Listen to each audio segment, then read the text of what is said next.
Welcome to MC novel world, जहां कहानियां सिर्फ सुनी नहीं महसूस की जाती हैं। फायर। अगर तुम्हें पसंद है एक्शन, मिस्ट्री और इमोशन से भरी कहानियां। मैं एक अनुभवी लेखिका की तरह कहानी को शुरू कर रही हूँ। मैं डाइट पर था और लगातार ट्रेनिंग कर रहा था। मुझे बहुत भूख लगी थी, इसलिए जब मैंने चॉकलेट्स देखी तो मैंने उन्हें खा लिया।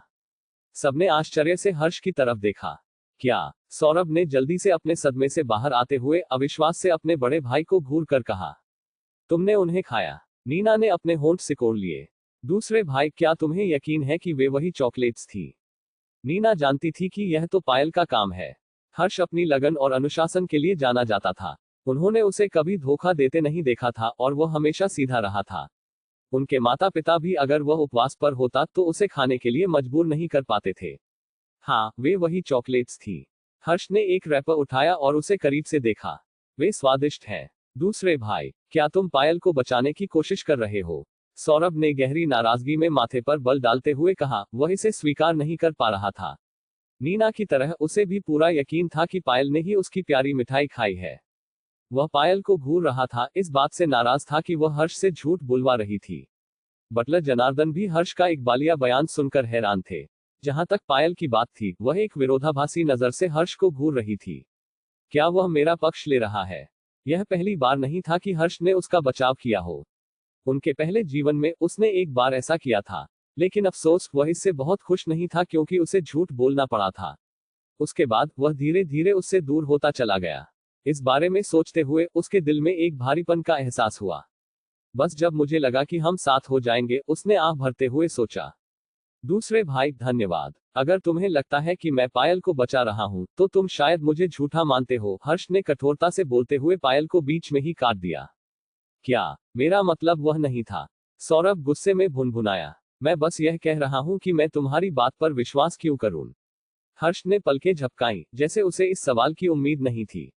लेकिन जितना अधिक उसने इसके बारे में सोचा, उसके होंठ उतने ही नीचे की ओर झुक गए। उसने हर काम साफ नियत से किया था।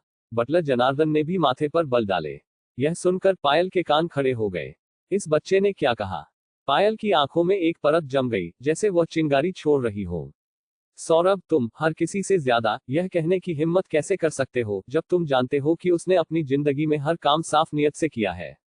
सौरभ ने पायल की तेज और ठंडी आंखों से मिलते ही झिझक गया। क्या मैंने इतना गलत क्या कह दिया? वह घबराते हुए हकलाया। उसके दिमाग में खतरे की घंटियां बजने लगी। मैं बस यह कह रहा हूं कि उसके पास यह साबित करने का कोई सबूत नहीं है कि उसने उन्हें खाया। तो क्या तुम्हारे पास कोई सबूत है जो यह साबित करेगा कि उसने नहीं खाया? पायल चिल्लाई। उसका दिल गुस्से से सिकुड़ रहा था। वह शायद युवा थी, लेकिन उसे ऐसा महसूस हो रहा था जैसे सौरभ उसे उच्च रक्तचाप की शुरुआत दे देगा। सौरभ उसके पलटवार से लगभग दम घुट गया। उसने बिना सोचे समझे बात की थी। दूसरे भाई पहले ही कबूल कर चुके हैं, फिर भी तुम उनके कबूलनामे पर इतना हंगामा कर रहे हो और यह इशारा कर रहे हो कि वह झूठ बोल रहे हैं। इसका मतलब केवल यही है कि अब बात चॉकलेट्स की नहीं है। पायल की आंखें सौरभ पर जहरीले तीर चला रही थी। बात यह है कि उन्हें किसने खाया।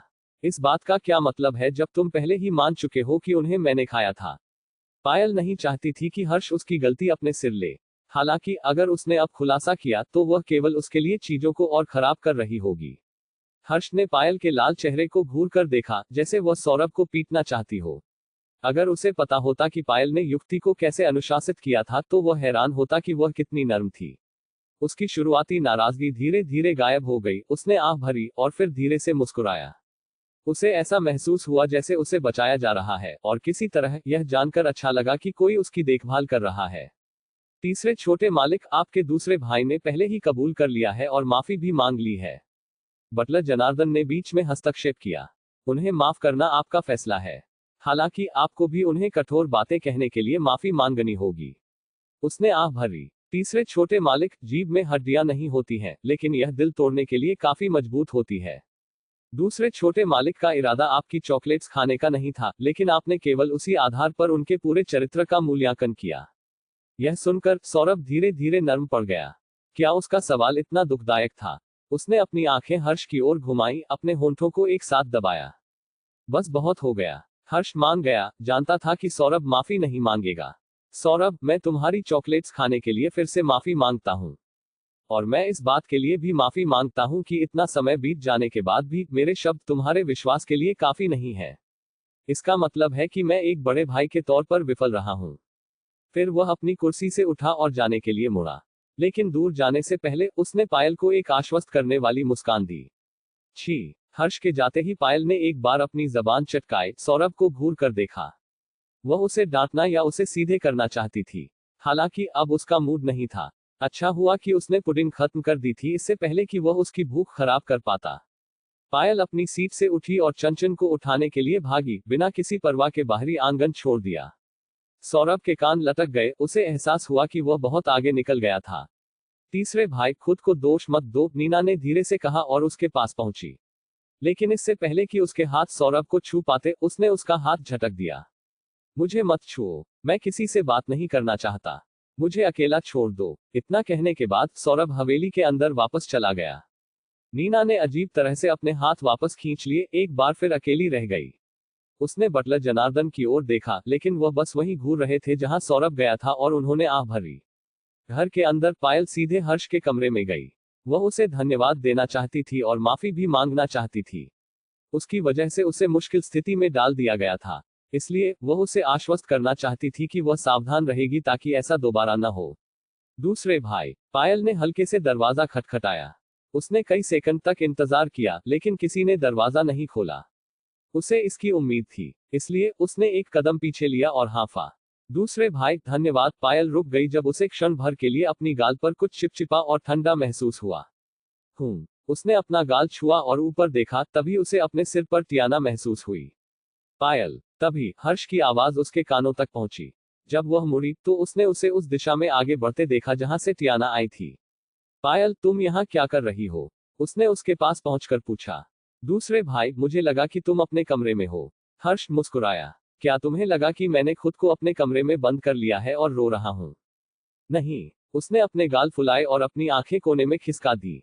थोड़ा, शायद। हाँ, मैं टियाना को लेने गया था। वह हंसा, उसका मूड उम्मीद से कहीं बेहतर था।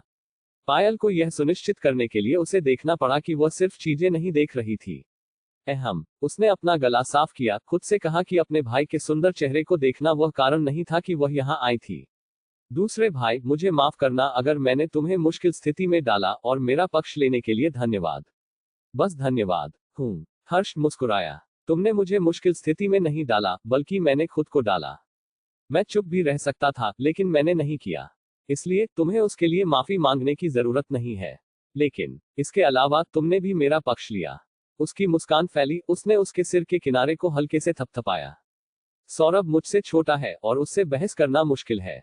मेरी ओर से गुस्सा होने के लिए धन्यवाद। यह जानकर अच्छा लगा कि कोई मेरे पक्ष में है, चाहे कुछ भी हो। उसके शब्द दयालु और मर्मस्पर्शी थे और उसके कोमल थपथपाने से उसके दिल में यह अजीब गर्मी भर गई। पायल ने अपने होंठ दबाए, अपने चेहरे पर राहत भरी मुस्कान छिपाने के लिए अपना सिर नीचे कर लिया। पायल ने अपने सिर के किनारे को छुआ जब वह अपने बिस्तर की ओर चली गई। वह अब भी हर्ष के गर्म हाथ को महसूस कर सकती थी। उसके होंठों का किनारा ऊपर की ओर मुड़ा, लेकिन जब उसे एहसास हुआ तो उसने खुद को जगाने के लिए थप्पड़ मारा। मैं किस बात पर इतनी खुश हूं? उसने बड़बड़ाया, बिस्तर के किनारे पर कूद गई। मैंने उसका पक्ष केवल इसलिए लिया क्योंकि यह सही काम था। वह अपने पिछले जीवन में अपने भाइयों के साथ अच्छे से नहीं रही थी, लेकिन वह हर्ष को जानती थी। वह यह भी जानती थी कि सौरभ का ऐसे शब्द कहना उसके लिए कितना दुखदायक था। आखिरकार वह पहले भी उस स्थिति में रही थी। हे भगवान, वह बच्चा। मैंने उससे बस कुछ मिनटों के लिए बहस की और मैं थक गई हूं।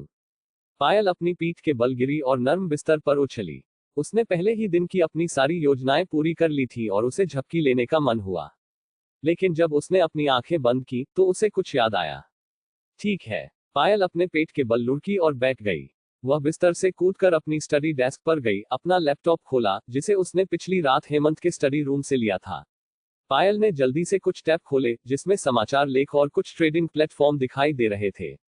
उसने अभी तक अपना पैसा कैश नहीं किया था, लेकिन यह सबसे अच्छा था अगर वह वर्तमान घटनाओं से अपडेट रहे। स्टॉक ट्रेडिंग एक जोखिम भरा काम है। इसके लिए समय और बाजार की समझ की आवश्यकता होती है।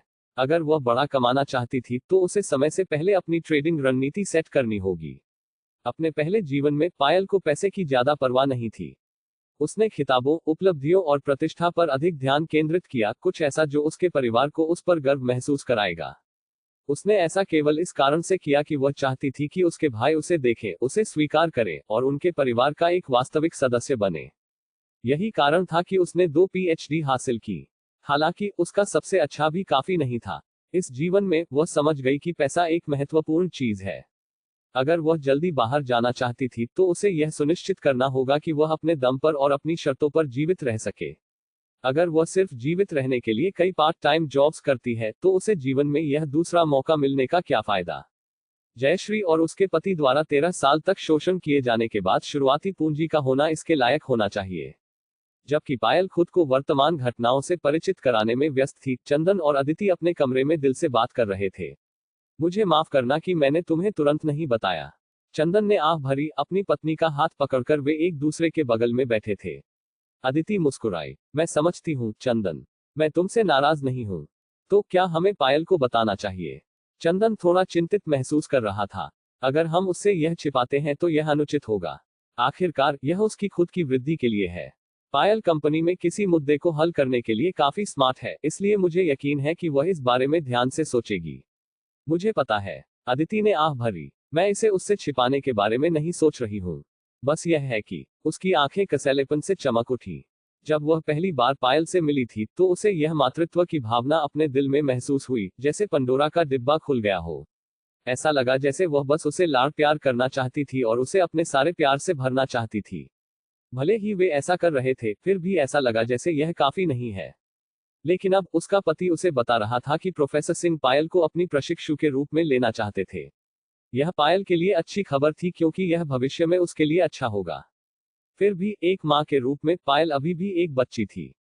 13 साल की होने पर भी पायल एक छोटे बच्चे की तरह बहुत छोटी और प्यारी थी। वे उसे इतनी जल्दी वास्तविक दुनिया में कैसे भेज सकते थे? अदिति, चंदन ने उसका हाथ निचोड़ा, उसके उसे देखने का इंतजार किया। हम उसे तुरंत नहीं भेज रहे हैं।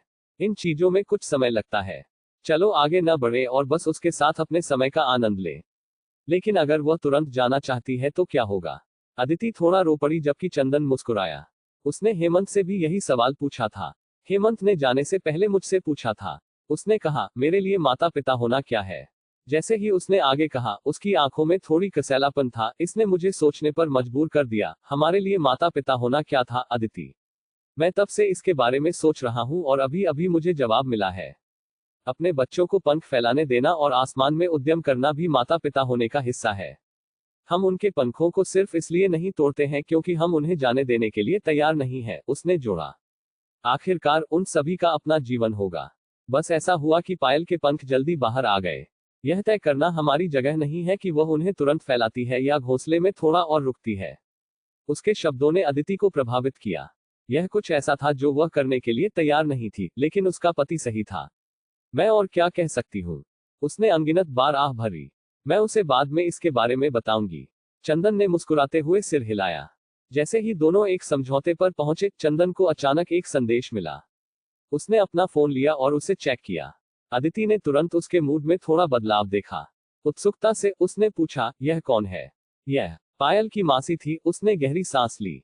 वह कहती है कि वह अपनी असली भतीजी से मिलना चाहती है। नीना। चंदन का चेहरा कठोर हो गया। पायल के बेदी हवेली लौटने के एक सप्ताह बाद जयश्री हेमंत को संदेश भेजती रही। जब चंदन को इस बारे में पता चला तो उसने उससे निपटने पर जोर दिया। क्या वह नीना को चाहती है? अदिति की आंखों में चिंता मंडराने लगी।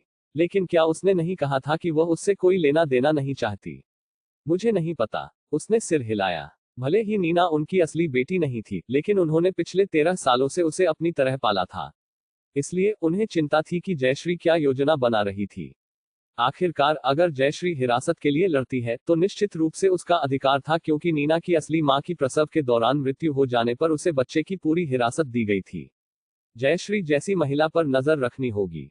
क्या होगा अगर जयश्री ने उनसे पायल और नीना में से किसी एक को चुनने के लिए कहा? क्या उन्हें उस बेटी को छोड़ना होगा जिसे वे अपना मानते थे? क्योंकि निश्चित रूप से वे अपनी असली बेटी को नहीं दे सकते थे। एक बार फिर दंपति चिंता में पड़ गए।